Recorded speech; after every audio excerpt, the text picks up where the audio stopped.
Welcome to this Learn Flute podcast, episode 11.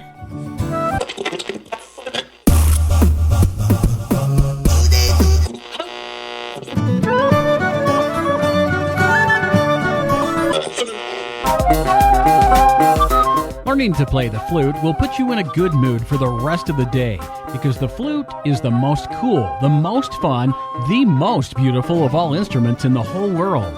We're here to tell you you can do it, and Rebecca will show you how, step by step all along the way. She's a curly-headed blonde with a talent for teaching. Introducing the Learn Flute podcast. Take it away, Rebecca. Hi, I'm Rebecca Fuller, the expert over at Learn Flute Online, and in this podcast today, I'm going to answer a student's question of, what is that voice I hear in my throat while I'm playing? I've had this question more than a few times, which is really quite awesome because this issue of the sound in the throat is usually not something that people can detect on their own. This will be quick and easy today. Let me explain further. There are two different types of sounds we hear sometimes when a flutist is playing. The first being a throaty sound like this, gu, gu. And the other being more of a pitched singing type of a sound like In this episode, we're going to quickly explore both, and I will be giving you the solution to eliminate them both, since we don't really want to have all that sound coming from our voice box while we're playing the flute. Now, the reason we don't want these extra sounds is because the whole purpose of playing the instrument to start with is to allow the flute to carry the melody itself. We don't really want to be singing along and having any extra pitches coming from our body to interfere and clash with what we're playing, right? Okay, so to start with, let's talk about that low, throaty sound. This oftentimes happens when a player is tonguing. In fact, it usually happens simultaneously with each tongue movement. Now, if you suspect that this is an issue for you, then I want you to play along with me here. Using your tongue as if you're playing the flute, let's give about 3 tongues and purposefully let your vocal cords touch with each one, like this. Tu, tu, tu. So now let's try it again without letting the vocal cords touch. I'm sure that you can feel the difference and you can hear it too. The interesting thing is that while we're actually holding our instrument and focusing on all of those other things that we have to do to make it play well, there's like 500 things we're doing, we tend to not be able to pay attention to a small internal detail like this. But it is something that affects the quality of our sound, and we should eliminate it. The good thing is that taking care of this little issue is really actually quite easy. I've found over the years of working with hundreds of students that all I have to do is point this out to them.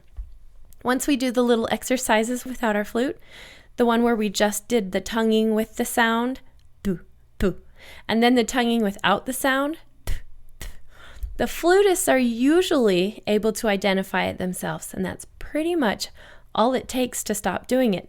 It really is just that easy. It's just a matter of awareness.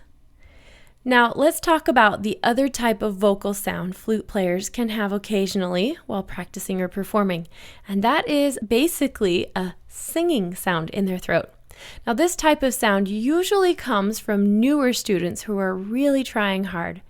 Basically, they're trying so hard that they're over-trying to get the tone out to the point where they're unaware that they're actually singing along with the note. It's kind of bizarre, but it definitely happens. And if you are a flute player who's learning on his or her own most of the time and you don't have anybody sitting there listening, then this is something that you'll need to pay attention to. It generally happens during the slurred long passages. So here's how to identify this issue and how to resolve it as well. Get your little smartphone out or whatever you have to record audio and play a tune on your flute. Now listen back to it, focusing on any extra sounds or singing. You'll probably have to listen to a couple of times because you'll be able to train your ear to not really actually hear the sound coming from your instrument. That way you can identify what's actually coming from your vocal cords. Just as the other throat sound that we fixed by being aware of the throaty g, g happening, this singing problem is also easy to fix. We just need to be aware that it's happening and then listen for it carefully while we play every single time for the next few weeks, and it will go away, I promise. Now, if this doesn't do it, then go back to the idea of doing it on purpose first.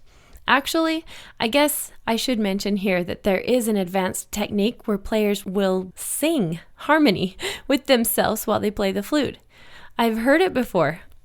I once had a master class with a lady from France who gave a concert where she sang opera while she played the flute also. It wasn't exactly my favorite sound, but I can't really decide that for you. If you are a well-versed singer, then you could try it and see if you could make it sound good or not. Anyway, back to fixing that accidental singing. If you try to sing on purpose while you're playing a slurred passage, then play it again without the singing, you'll definitely notice the difference.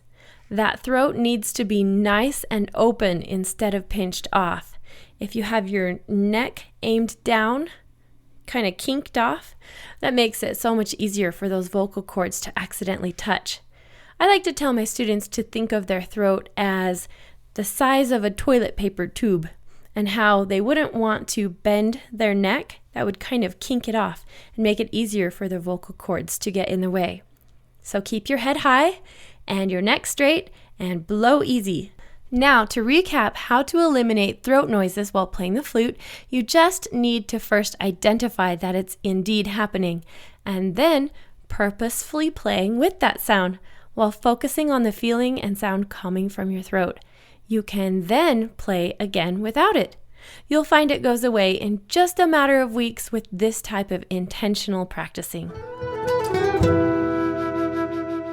Don't forget to come over and join the conversation on these show notes from this episode, which will be over at learnfluteonline.com/011, because this is episode 11. And if you're ready for even more flute learning information, don't forget to opt in with your name and email in the box on the website, where you'll then be able to get information about how to become a subscribed member and receive access to hundreds of video lessons in a step-by-step fashion in the ease and comfort of your own home on your own time.